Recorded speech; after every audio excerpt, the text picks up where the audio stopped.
Hello guys, welcome to this video. For today's topic, we'll be discussing the light emitting diode. To introduce myself, I am Soriba and I will talk about what LED is. A LED or light emitting diode is a semiconductor device that produces a visible light whenever a current passes through the diode. When sufficient current passes through from anode to cathode, the diode emits light energy in the form of photons. The light emitted from the LED is formed by the recombination of both electron and electron hole in a process called the electroluminescence process. The theory was first put forward by Oleg Vladimirovich Losev in the year 1927. Oleg studied silicon carbide, which emits light, and its effect on oscillation. After several years, in the year 1959, Robin Brownstein found out that simple diodes also emit infrared light when exposed to current. It was then further enhanced by both Pittman and Bayard in the year 1961. They studied gallium arsenide diode, which also emit infrared lights every time a current passes through the diode. With that patent, created by both Pittman and Bayard, Nick Holeniuk Jr. developed the first red LED in the year 1962. LED, or light-emitting diodes, have several advantages as compared to other lights. LED have longer lifespan and have greater efficiency in terms of energy. Comparing LED to other materials, this is energy efficient, and the characteristics of having low heat levels and being durable makes LEDs last longer. LEDs also emit different colors and are unidirectional. Photons that are visible in the diode determines the wavelength of an LED. This wavelength can be tuned by altering the active region of the diode, thus emitting different colors because of the different wavelengths. Hi guys, my name is Rochelle, and for this part of the video, I will be talking about the construction of an LED. The most important part of a light-emitting diode or LED is a semiconductor chip located in the center of the bulb. The chip has two regions separated by a junction, namely the P and the N regions. The P region is dominated by positive electric charges, and the N region is dominated by the negative electric charges. The junction acts as a barrier to the flow of electrons between the P and the N regions. When sufficient voltage is applied to the chip, the electrons which is in the N region cross the junction and transfer into the P region. This results in current flow, and as stated in the introduction, when current passes through the LED, the semiconductor device produces a visible light. Did you know that all typical diodes releases photon in terms of heat, and only LED releases in form of light? This explains the selection of particular type of material used for the LEDs in order to produce wavelengths of the released photons to fall within the visible portion of the light spectrum. Various materials are also used to produce photons at different wavelengths, which explains the different color of LEDs. For high brightness red and the amber like yellow and orange colored LEDs, they use the material aluminum gallium indium phosphide. For blue, green, and ultraviolet high brightness LEDs, they use the material indium gallium nitride. Together, the aluminum gallium indium phosphide and the indium gallium nitride materials can cover almost the entire light spectrum.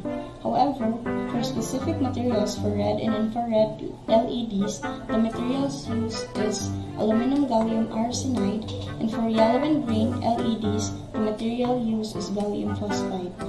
Multiple colors can be created by combining red, green, and blue LEDs in a single LED, such as a lightning fixture or multi-chip LED, and manipulating the relative intensities.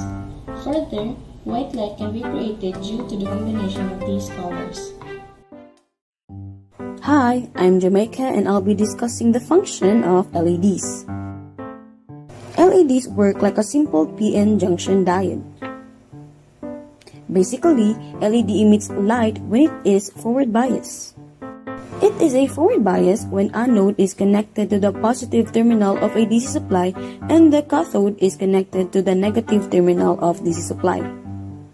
Correct materials must be chosen for LEDs and the junction must be optimized to produce visible light.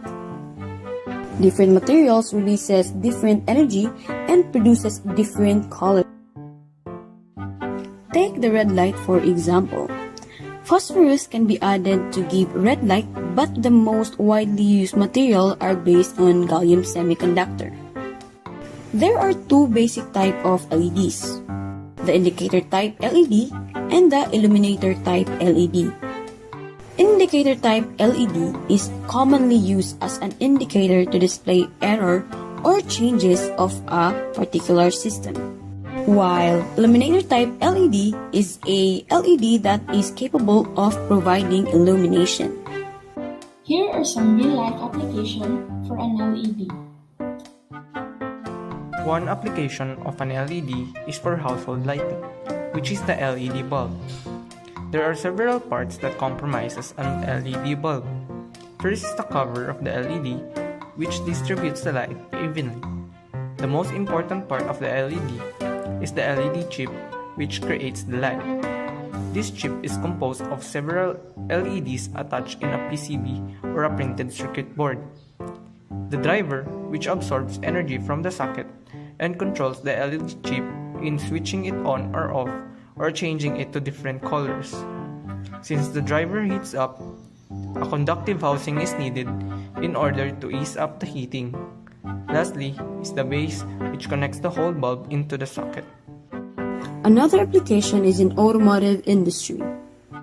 Before, halogen headlights were most commonly used, but today, LEDs appeal to automakers and consumers for several reasons. One, they are brighter than halogens and have much wider color. With LEDs, energy is saved since it consumes less energy.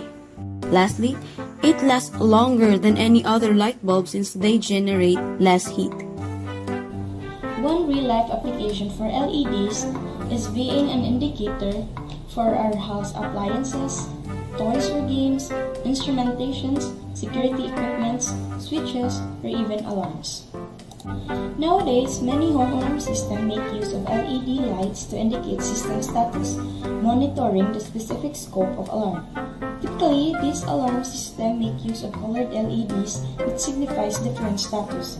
Stated in our sources, messages that the alarm indicates includes whether green LED, blinking or steady, may indicate that the alarm system is at normal operation. If the LED turns yellow, it might indicate that the system is not as programmed, where there might be issues like low battery or loose wirings. When the LED turns red, this triggers the household that the alarm has detected something. It might indicate warning and trouble that the alarm is designed for. That would be all. Thank you. Hope you learned something.